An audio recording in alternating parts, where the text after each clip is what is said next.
हम जो भगत हैं, भगतों ने तो यूरिया खाद का यूज नहीं करना अपने खेतों में। भगत ने फसलों में कोई दवाई नहीं छिड़कनी, कोई केमिकल नहीं छिड़कना, कोई पेस्टिसाइड, कोई कीटनाशक नहीं छिड़कना। भगवान पे विश्वास रखेंगे, मालिक की ज्योति या पाठ का संकल्प करके यदि हम अपनी खेती करेंगे, अपने खेत में जो है बीज की जो है मतलब की बुआई करेंगे। पुण्यात्माओं, परमात्मा धरती पे है।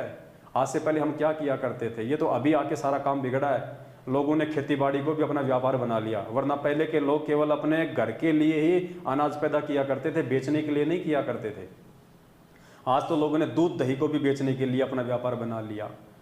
अनाज भी लोग अपनी आवश्यकता से ज़्यादा उत्पन्न करते हैं, मतलब धंधे के रूप में ले लिया। अब ज़्यादा से ज़्यादा अनाज पैदा करने के लिए क्या करते हैं, यूरिया ज़्यादा से ज़्यादा ठोकते हैं, कीटनाशक पेस्टिसाइड्स ज़्यादा से ज़्यादा देते हैं फसलों में। दास ने देखा तो नहीं, लेकिन सुनने में आता है रात को घिया होती है इतनी सी, उसमें फिर इंजेक्शन लगा देते हैं, रात को सुबह वो 1.5 फुट की हो जाती है।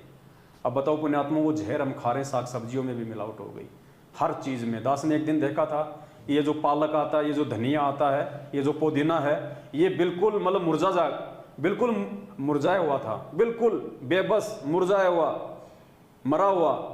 और उन्होंने एक बाल्टी में पानी लिया, उसमें कोई केमिकल डाला हरा हरा, और उसमें उस धनिया की गड्डी को, उस पुदीने की गड्डी को उसमें डाला, सिर्फ मुश्किल से 4 या 5 सेकंड के लिए। उसके बाद उसको यूं फड़फड़ाया, वो बिल्कुल हरा हरा हो गया, बिल्कुल उसकी पत्तियां यूं हो गई, बिल्कुल टाइट हो गई सोल्जर की तरह।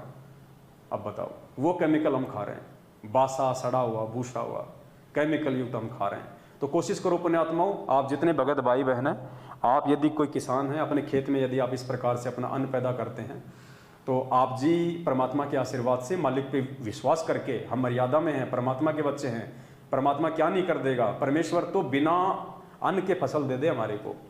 एक सत्संग में यहाँ तक कह दिया भगवान ने कि तुम्हारे घर में दो दाने नहीं होंगे, 2 दाने, सुबह तुम्हारी रसोई में अनाज का मटका भरा हुआ मिलेगा। बताओ कहाँ खेती बाड़ी, कहाँ हमने सब्जी उगाई, कहाँ हमने बीज डाला।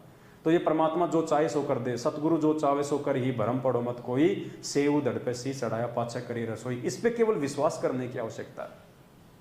तो हम परमात्मा के वचन पे चले, हम यूरिया और पेस्टिसाइड को ज़्यादा महत्व ना दें। आपके घर पे यदि कोई गाय भैंस बैल हैं, तो आप जी उनका जो खाद है, जो गोबर है, वो आप अपने खेतों में दें, ताकि हम भी शुद्ध खाएं, दूसरों को भी हम शुद्ध खिलाएं।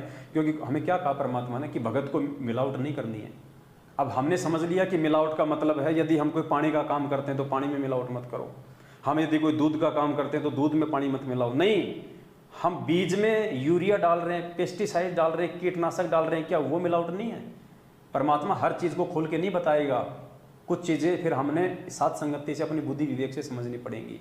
आप उस अनाज में आप जो मिलावट कर रहे हो, वो जहरीला पदार्थ डाल रहे हो, आप उसमें खुद भी जहर खा रहे हो, अपने दूसरे भाई बहनों को भी, जगत वालों को आप जहर खिला रहे हो, रिश्तेदारों को जहर खिला रहे हो। फिर कल को वो जहर हमारे शरीर में जाएगा, 20 प्रकार के हमारे को रोग होंगे। वही फसल जो है वो भैंस खाएगी, भैंस दूध देगी, वो दूध कौन सा फिर वो शुद्ध होगा? तो पूरे संसार में इस प्रकार से जहर फैला हुआ है। तो परमेश्वर ने कहा कि हम भक्तों ने धीरे धीरे उन चीज़ों से पीछे हटना है। अब हमने उन चीज़ों को उसी प्रकार से धीरे धीरे ठीक करना, जैसे लोगों ने अपने स्वार्थ के लिए और काल प्रेरणा के चलते अज्ञानता में उन चीज़ों को उन्होंने बिगाड़ा है।